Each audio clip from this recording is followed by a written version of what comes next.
Hello everyone, আমি Anna আবারও চলে এলাম তোমাদের জন্য একটা ব্লগ নিয়ে। তো আজকেও তোমাদের সাথে আমি সারাদিন কী কী করি না করি সেগুলোই তোমাদের সাথে শেয়ার করব। তার আগে তোমরা বলো, তোমরা সবাই ভালো আছো তো? আমিও কিন্তু বেশ ভালো আছি। আজকেও সকাল সকাল ঘুম থেকে উঠে গেছিলাম, তার কারণ হচ্ছে আজকে আমার না ঘুম ভেঙেই যাচ্ছে। দুদিন ধরে না একটা কোনো অভ্যাসে দাঁড়িয়ে গেছে সকালবেলায় ঘুম থেকে ওঠাটা। এটা না সত্যি কথা বলতে, আমি তো ঘুম থেকে আগে দেরি করে উঠতাম, তো তখন না শরীরটা সত্যি অনেকটা খারাপ লাগতো। কিন্তু এখন যেহেতু সকাল সকাল উঠছি না, শরীরটা সত্যি খুবই ভালো লাগছে। সকাল সকাল ঘুম থেকে উঠলে না, সব থেকে বড় কথা, সারাদিন না মাইন্ডটা খুব ফ্রেশ থাকে। আর দেরি করে ঘুম থেকে উঠলে না, সবসময় শরীরটা যেন কীরকম কীরকম ম্যাচ ম্যাচ করতে থাকে, মানে ভালো লাগে না কিছু, এরকম একটা ব্যাপার। তো দেখো, সকালবেলায় ঘুম থেকে উঠে গেছি, উঠে আমি একটু গরম জল বসিয়ে দিয়েছিলাম খাওয়ার জন্য। আর মায়ের জন্য বসিয়েছিলাম, মা বাবা চা খাবে বলে তাদের জন্য চা বসিয়ে দিয়েছিলাম। আর হ্যাঁ, গরম জলটা কিন্তু আমি শুধু শুধু খাবো না, গরম জলটার মধ্যে একটা লেবু, আই থিঙ্ক পাতি লেবু, সেটা দিয়ে আমি জলটা খাবো। তার কারণ হচ্ছে আমি না খুব ফ্যাটি হয়ে যাচ্ছিলাম, তো প্রবলেম দেখা দিচ্ছে অনেক। তো প্রবলেম হলেও কিছু করার নেই, সলিউশন তো বার করতেই হবে। তো এখন রোজকার সকালে আমার এইটাই চলছে, যে সকালবেলা গরম জলের মধ্যে একটা লেবু। আজকে যেহেতু আমি তাড়াতাড়ি উঠেছি, বাবানও স্কুলে চলে গেছিলো, তো ওই ভিডিওটা আমি নিতে পারিনি এই কারণে, কারণ আজকে পুরো যুদ্ধ করে আমি ওকে স্কুলে পাঠিয়েছি। মানে আজকে ও কোনোভাবেই স্কুল যেতে চাইছিল না, এরকম কোনো ব্যাপার নেই, কিন্তু ড্রেস একা পরবো, এই করব সেই করব, এরকম করে করে আজকেও কাটিয়েছে। তো যাই হোক, ওই সময় আমার মাথাটা প্রচণ্ড পরিমাণে গরম হয়ে গেছিলো, যার জন্য আমি তোমাদের সাথে ভিডিওটা শেয়ার করতে পারিনি। আর তখন আমার মনেও হয়নি যে আমি এখন ভিডিও করি, খুব মাথা গরম ছিল। তারপরে সোজাই চলে গেছিলাম আজকে রান্নাঘরে, যে সকাল সকাল উঠলাম, তাহলে রান্নাটাও করে নিই, তাহলে ও একটু খেয়ে বেরোতে পারবে আর বাবাও খেয়ে বেরোতে পারবে।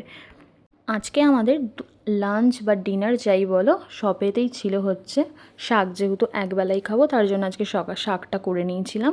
শাক করেছিলাম, তারপরে রুই মাছ করেছিলাম, চিংড়ি মাছ করেছি, পটলের তরকারি করেছি, অনেক কিছুই করেছিলাম।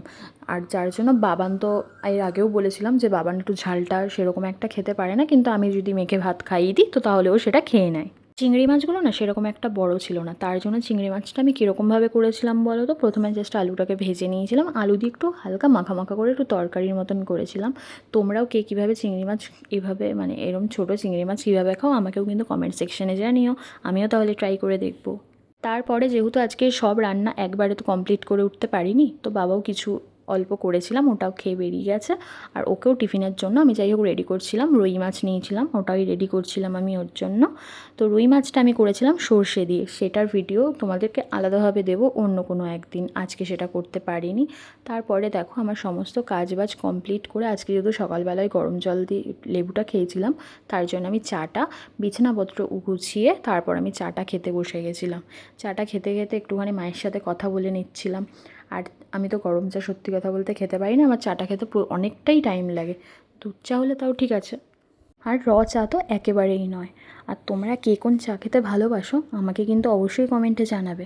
আমি আগে না দুধ চা খেতে খুব ভালোবাসতাম, আর তার মধ্যে যদি হালকা করে একটু কফি দিয়ে হয় তাহলে তো আরোই আমি একটু কড়া চা খেতেই ভালোবাসি, সেটা দুধ চা হোক বা চা হোক। তোমরাও কি আমার মধ্যে এরকমভাবে চা খেতে ভালোবাসো? আমাকে কিন্তু কমেন্ট করো।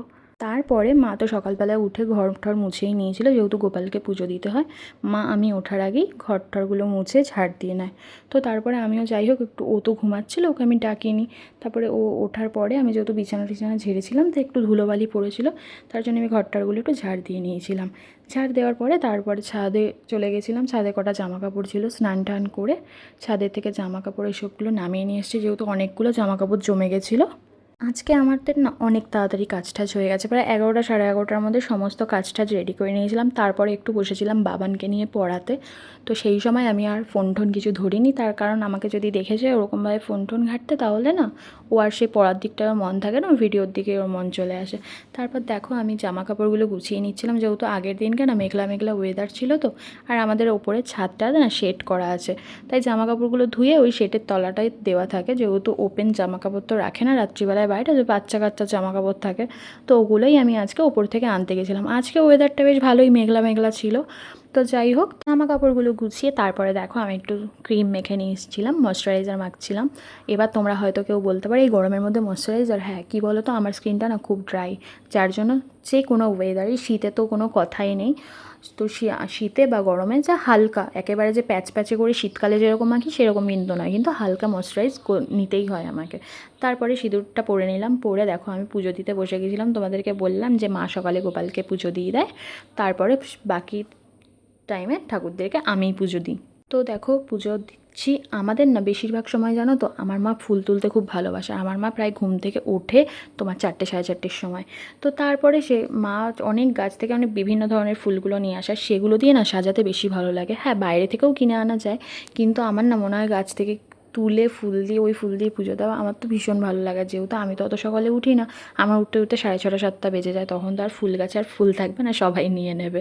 তো যাই হোক, সারাদিন তোমরাও আজকে কিভাবে এই দিনটা কাটালে, আজকের দিনটা তোমাদের কেমন গেল আমাকে কিন্তু অবশ্যই কমেন্ট সেকশানে জানিও। আর আজকের ভিডিওটা এই পর্যন্তই, ভালো লাগলে একটা লাইক কমেন্ট শেয়ার করে দিও, নতুন ভিডিও দেখার জন্য আমার পেজটাকে একটা ফলো করে দিও, আর অনেক অনেক ভালোবাসা রইল তোমাদের জন্য। Bye bye.